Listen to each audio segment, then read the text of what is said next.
हर हर महादेव सभी को। Welcome back to my channel. और इस वीडियो में जो हम बात करेंगे कि ज्ञान जो हमें सिखाया गया है या हमने आसपास अपने आस सीखा है कि हमें जो लगता है, एक परिकल्पना हमारी बन चुकी है ऐसी कि भारत भूमि में ही सिद्ध संत रहते हैं और जिनको ज्ञान की प्राप्तियां जो परमात्मा से मिल चुके हैं या परमात्मा के भेजे हुए दूत हैं। और भारत में भी स्पेशली हमें ऐसा लगता है कि हम अगर हिमालय चले जाएंगे, एकांतवास करेंगे, वहाँ जाके हम अपने परमात्मा, अपने इष्ट से मिल पाएंगे। तो ऐसा नहीं है। आप गृहस्थ जीवन में रहकर भी उस परमपिता की शक्ति से मिल सकते हैं, अपने पास होने का आभास कर सकते हैं। परमात्मा का अर्थ क्या है? आत्मा को जानना ही परमात्मा है। जब आप अपने भीतर विराजमान उस परमात्मा के अंश को पहचान लेते हैं, तब आप परमात्मा के समीप हो जाते हैं। और उसके आपके समीप होने का, परमात्मा के आपके समीप होने का हर पल आपको एहसास होता रहता है। फिर तो पर्टिकुलर हमें ऐसा महसूस होता है कि हिमालय में ही सिद्ध संत मिलेंगे या हिमालय में ही हमें सिद्धि प्राप्ति होगी। ऐसा नहीं है। वो ईश्वर ने जो सोचा है, जो भूमि, जो स्थान आपके लिए चयनित किया है, आपको उसी स्थान पर ही ज्ञान की प्राप्ति होगी। और ज़्यादा समय ना लेते हुए हम जिस संत के विषय में आज हम बात करना जा रहे हैं, वो एक महिला संत हैं और वो अध्यात्म की दुनिया की बहुत जाना हुआ चेहरा है, खास करके वेस्टर्न वर्ल्ड में। अपने भारतवर्ष में तो नहीं इतना जानते, इसलिए मुझे लगा कि जो मैंने पढ़ा है, जो मैंने रिसर्च किया है, वो आप सबके साथ शेयर करूं।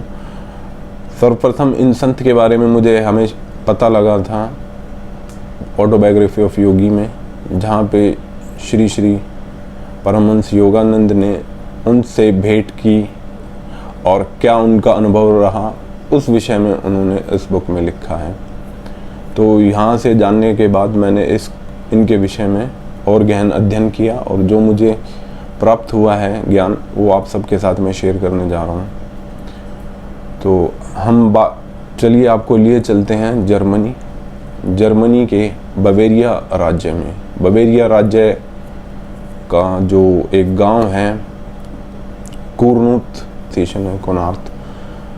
तो साल है 1898 का, 1898।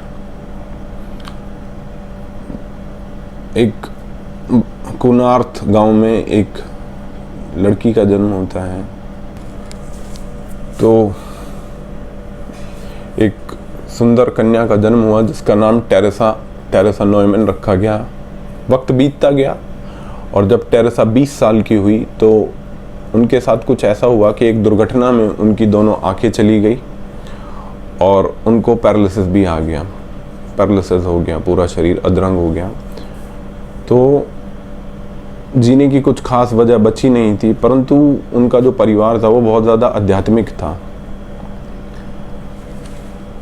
तो वो डॉक्टर का तो इलाज चल ही रहा था, आध्यात्मिक उससे वो चर्च भी जाते थे, जो भी उनका समय रहे, जैसा भी उनका वो होता था, समय मिलता था, उस हिसाब से वो परिवार चर्च से बहुत ज़्यादा जुड़ा हुआ था। तो चर्च जब वो गए और अपनी बेटी के विषय में उनके पिता ने बताया, तो चर्च में एक और वहाँ पे जो नन बोला जाता है वो थी, उनको द लिटिल फ्लावर के नाम से भी जाना जाता था। वो भी परमात्मा की भेजी हुई शक्तियों का, परमात्मा की दी हुई शक्तियों से लोगों का उपचार करती थी। हमारे गांव में भी ऐसा ही होता है। हमारे दूर दराज के गांव में अगर किसी के साथ कुछ होता है या तो साधु के पास और संतों के पास ज़्यादा ले जाया जाता है कि एक समय के बाद जब दवाई असर नहीं करती तो डॉक्टर भी इवन खुद कह देते हैं कि अब दवाओं के साथ साथ दुआओं की भी ज़रूरत है। तो ऐसा ही टेरेसा के साथ हुआ। तो उनके फादर जब टेरेसा को चर्च लेके गए तो वहाँ पे जो नन थे, उनको द लिटिल फ्लावर भी बोला जाता है, तो उन्होंने उनको आशीर्वाद दिया। और कुछ समय बाद जब वो उनके संपर्क में रही तो कुछ समय बाद चमत्कारिक रूप से उनकी दोनों आँखों की रोशनी वापस आ गई और उनका जो पैरालिसिस था वो भी ठीक हो गया। पैरालिसिस से अब वो बिल्कुल नॉर्मल हो गई। तो फिर टेरेसा ने दिल बनाया, इच्छा जताई, मन ही मन वो इतना पक्की हो गई कि अब मैं, जब परमात्मा ने मुझे दूसरी ज़िंदगी दी है तो मैं उन्हीं को अपनी ये ज़िंदगी समर्पित कर दूंगी, परमात्मा की सेवा में ही ये ज़िंदगी समर्पित कर दूंगी। तो उन्होंने फिर 1923 में अन्न जल त्याग करने का प्रण लिया और चर्च से सिर्फ एक वेफर मिलता था, छोटा आलू का चिप्स जो होता है, वो डेली वो ही खाती थी 24 घंटे में एक बार, और वो भी परमात्मा को समर्पित किया होगा। अगर वो उनको समर्पित नहीं होता था तो वो उनसे गले से नीचे खाए नहीं जाता था। और धीरे धीरे उनके शरीर पे जो क्राइस्ट को थे, यीशु मसीह को जो निशान थे, उनकी बॉडी पे, उन क्रूसिफिकेशन के टाइम पे जो उनकी बॉडी पे निशान आए थे, जस्ट लाइक उनके हाथों पे वो निशान उभर आए, उनके शोल्डर्स पे, चेस्ट एरिया पे, तो धीरे धीरे निशान उभर आए। वो निशान जब उभर के आए तो बहुत दूर दूर से, दूर दराज से गांव के लोग उन्हें देखने आने लगे और मिलने लगे। और फिर क्या होता था कि हर फ्राइडे, और टेरेसा न्यूमैन का जो जन्म है वो भी गुड फ्राइडे के दिन हुआ था, तो क्या होता था कि हर फ्राइडे को टेरेसा न्यूमैन को जो जीसस को क्रूसिफिकेशन के टाइम पे यातनाएं दी गई थी, तो उनको आध्यात्मिक दृष्टि से वो सब दिखता था। ये कार्यक्रम जो था, ये जो भी प्रोसेस रहता था, उनको 11:30 से 1 बजे के जब वो हर फ्राइडे को जो जीसस क्राइस्ट को जो यातनाएं दी गई थी उन सब का वो देखती थी अपनी दिव्य दृष्टि से। तो उसी तरीके से उनके शरीर में जो घाव थे उनसे खून रिसना शुरू हो जाता था। उनकी आंखों के नीचे से 1 इंच मोटी आंखों खून की धार निकलनी शुरू हो जाती थी दोनों आंखों से। और ऐसा जो था वो 1 से 1.5 घंटे के लिए होता था उनके साथ। और वो देखती थी कि किस प्रकार जीसस अपना क्रॉस लेके जा रहे हैं और वो उस क्रॉस के भार के नीचे ही दब गए हैं। तो ये सब चीज़ें देख के उनकी आत्मा को इतना ज़्यादा पीड़ा होती थी कि उनका जो ये स्थूल शरीर है उससे वैसा ही प्रोसेस उन्होंने का स्टार्ट हो जाता, क्योंकि उन्होंने अपने आत्मा को परमात्मा से मिला दिया था। तो वो सारी यातनाएं महसूस करती थी हर शुक्रवार को, और उनकी आंखों से 1 इंच मोटी खून के आंसू आते थे। और ये सब जो है 1923 में उनके साथ स्टार्ट हुआ था। और उनका एक्सीडेंट होने के कुछ टाइम बाद, 5-7 साल बाद उनके साथ ये शुरू हुआ था। तकरीबन उनकी उम्र रही होगी 25 से 26 वर्ष तब। और वो ज़्यादा पढ़ी लिखी थी नहीं, वो सिर्फ अपने गांव की सरल भाषा जानती थी, जर्मन भाषा जिसे कहते हैं, वो जर्मन भाषा जानती थी। और वो अपने गांव से बाहर भी नहीं गई थी कभी। तो देखने वाले जो उस समय बताते हैं, जो उनकी मैंने बुक, उनकी जीवनी पढ़ी है, कि जब उनके साथ ऐसा होता था, जब वो जीसस क्राइस्ट को दी गई यातनाएं सूली से चढ़ने पहले और बाद की जो होती थी, वो उस टाइम पे जब वो अपनी दिव्य दृष्टि से भगवान के साथ सम्मिलीन हो जाती थी, तो उस टाइम पे उनकी वो ऐसी प्राचीन भाषाएं बोलती थी जो कि प्राचीन फिलिस्तीन में हिब्रू और यूनान के टाइम पे बोली जाती थी। हिब्रू भाषा थी जो कि वो बोलती थी। और धीरे धीरे उनकी विख्याति पूरे जर्मनी, स्पेन, पोलैंड, हंगरी सब जगह फैलने लगी। लोग दूर दूर से आने लगे। तो चर्च ने भी इस चीज़, जब ज़्यादा लोग ना आए तो चर्च ने भी इस चीज़ का वो किया कि उनसे मिलने के लिए आपको एक रीज़न बताना होता था, स्पेसिफिक रीज़न क्या है आपका उनसे मिलने का। ऐसा नहीं कि सिर्फ आप तमाशबीन हैं और भीड़ के साथ उठ के आ गए हैं, ऐसा, क्योंकि बहुत ज़्यादा लोग आने लगे थे। और उस समय जैसा भी भीड़ को टैकल करने के लिए उनको जो ठीक लगा उन्होंने वैसा किया। तो कुछ लोग ऐसे होते हैं जिनकी सोल पॉजिटिव होती है, वो अध्यात्म से कनेक्ट करते हैं और वो एक्सेप्ट कर लेते हैं। ऐसा नहीं कि वो हर चीज़ को एक्सेप्ट कर लेते हैं, जहाँ पे उनको सेम एनर्जी मिलती है वो तभी चीज़ों को सुनते हैं, अपना समय देते हैं और बात पे यकीन करते हैं। हाँ, तो कुछ लोगों को ये झूठा ढकोसला भी लगा, ढोंग भी लगा। और तो चर्च के अधिकारियों की अनुमति से उनको जो है साइंटिफिक ऑब्जर्वेशन के लिए भी रखा जाता था बहुत बार, कि भाई ऐसा कैसे हो सकता है कि किसी की बॉडी से इतना खून निकले, और ख़ास करके उस इंसान की से जिसने कई सालों से अन्न जल सब त्यागा हुआ है, तो ऐसा कैसे हो सकता है। बट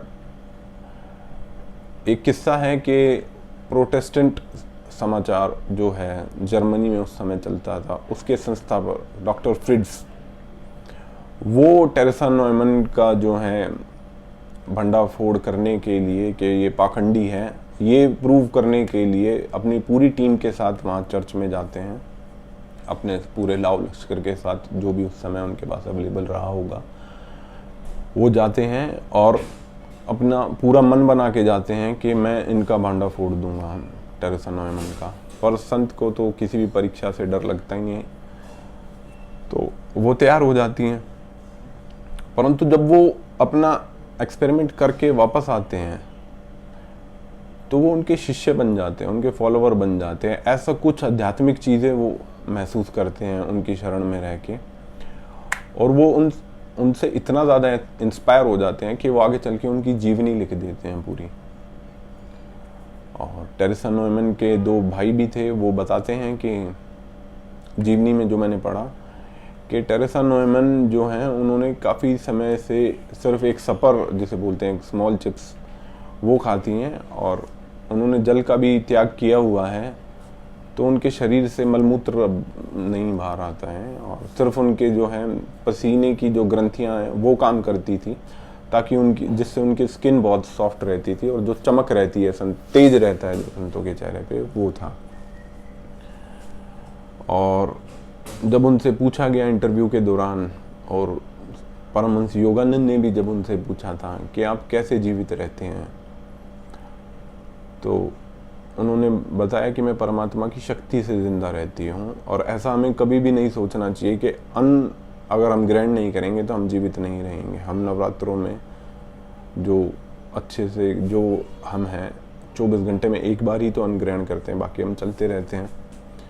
तो हमें उन्होंने बताया कि आकाश, सूर्य और वायु, ये तीनों चीज़ें उनको एनर्जी देती हैं जिंदा रहने के लिए, जिससे वो इस संसार में रहकर सबका कल्याण करती हैं। तो ये थी टेरेसा नॉयमन। और आगे चल के उनकी 2005 में मैसेंजर ऑफ गॉड या चाइल्ड ऑफ गॉड, वेटिकन ने इस चीज़ को उनको नवाजा, ये टाइटल दिया उनको। तो ऐसा नहीं है कि सिद्ध संत सिर्फ भारत भूमि में हुए हैं, हर जगह ये सृष्टि उस भगवान की बनाई हुई है, और इस सृष्टि में बैलेंस रखने के लिए हर जगह उसने अपने दूतों को भेजा हुआ है, जो उसके नाम का गुणगान करते हैं, उस परम पिता की, परमात्मा की शक्ति के। और ऐसा भी हो सकता है कि आपके आसपास हों, आप उनके आचरण, उनके बिहेवियर को पहचाने, आपको महसूस हो जाएगा।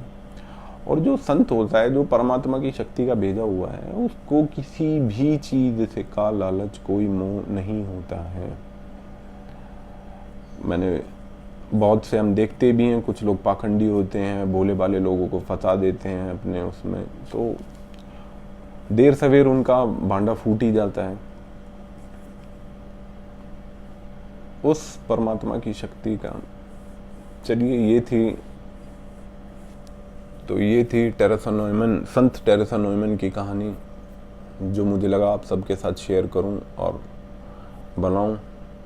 उम्मीद करता हूं आप लोगों को आज का ये एपिसोड पसंद आया होगा। जल्दी वीडियो नहीं डाल पाता हूं, अध्ययन करता हूं, और संसारिक उसमें जो परिवार के प्रति जिम्मेदारियां हैं उसमें समय निकल जाता है, तो इतना समय नहीं मिल पाता है कि मैं फ्रीक्वेंटली वीडियो डालता रहूं।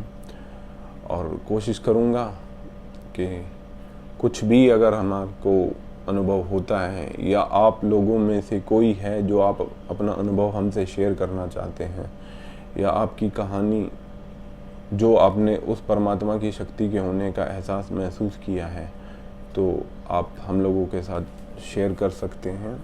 और डिस्क्रिप्शन में मैं अपना ईमेल एड्रेस डाल दूँगा, आप मुझे वहाँ मेल करके मेरे साथ जुड़ सकते हैं। अच्छा हुआ तो हम एक लाइव पॉडकास्ट करेंगे आप सबके साथ। हर हर महादेव।